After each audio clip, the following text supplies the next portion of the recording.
For more on this, I want to bring in Senator Bernie Sanders of Vermont, the independent who sits on the Budget Committee and also on the Veterans Committee. Senator, tell us how you voted and why you voted. I want to hear from you tonight how this came down.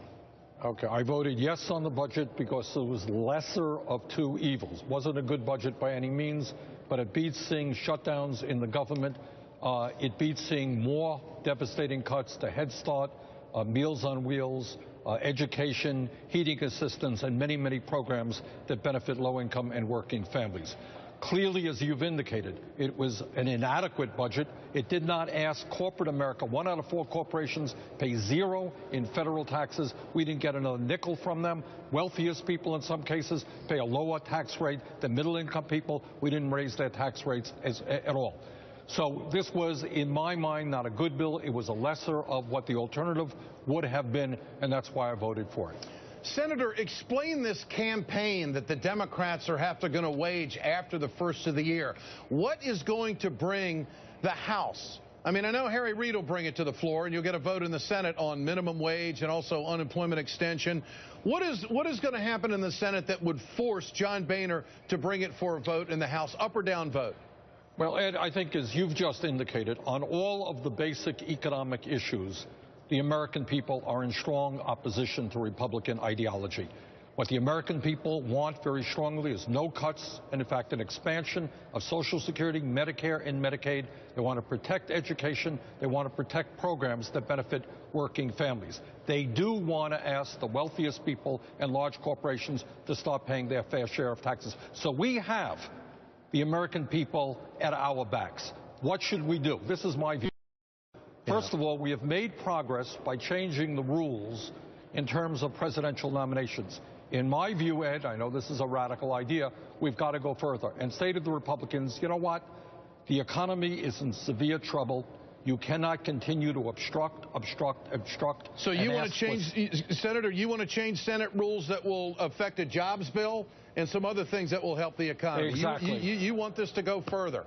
I think you go to the Republicans and say, if you guys want to obstruct, you know what we're going to do? We're going to pass this with majority votes because that's what the American people want. You know what we're going to do? We're going to pass a jobs bill. We're going to raise the minimum wage. We're going to extend unemployment. We're going to deal with college affordability. We are going to deal with the issues that the American people care about, and we're not going to let you obstruct anymore. You know, Senator, I want to point out, on my radio show 1 year ago today, the 18th of December, 2012, we were having a huge discussion in this country about you can't let the Bush tax cuts expire. The Republicans had the narration out there going, you can't raise taxes on the job creators. This is going to kill jobs. This is going to hurt the economy. We have added jobs every month since the Bush tax cuts expired. The market went over 16,000 today, a record close today. Unemployment is going down. Now, all of these things are great things that are happening for the economy, and they have been wrong on everything. You know that, I know that, many Democrats know that. They've been wrong on everything. So is this the perfect time for the Democrats, for lack of a better term, to go for the jugular when it comes to making sure the Republicans are going to be honest brokers on the economy? I think, Ed, this is the time. We've got to clear the air. We have to make sure that everybody in America, especially working people, understand that the Republicans are opposed to a jobs program. They're opposed to raising the minimum wage. They want to cut Social Security, Medicare, and Medicaid. We've got to put those issues right on the floor, and let's have an up and down vote. If you want to cut veterans programs, you go ahead and do that. If you want to cut Social Security, you do that. Let the American people see. Let's have majority rule. And, Senator, what about these veterans retirees? And they're going to see a reduction starting in 2015. Right. You know, a lot of these retirees, you know, the Republicans love to say they support the troops. Well, tonight in this budget, they didn't. Well, let me just tell you this. The budget that we passed in the Senate, because we had revenue coming in by eliminating these corporate loopholes, we didn't cut one nickel of veterans' pensions. And that's the point. I think this is an issue, Ed, that will be addressed next year between you and me. I think we're going to deal with that. All right. And the Farm Bill. Is the Farm Bill, that debate now open even further?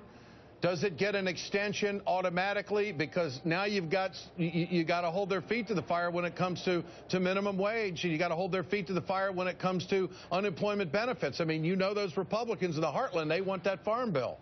We have more poverty in America today than at any time in the history of this country, and these guys over a 10-year period want to cut food stamps and other nutrition programs horrendously. $40 billion in food stamps cuts over a 10-year period.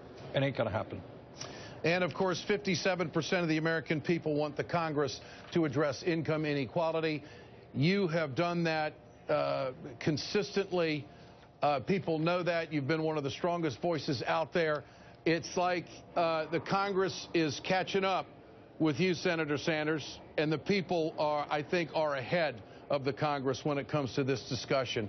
Great to have you with us tonight, and I guess it's official. Tonight, I'm left of Bernie Sanders. I would have voted no on this. Senator, thank you for your work. Appreciate it so much. All right.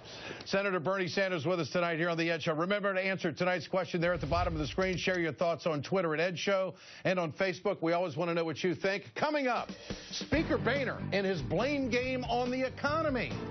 It's all good.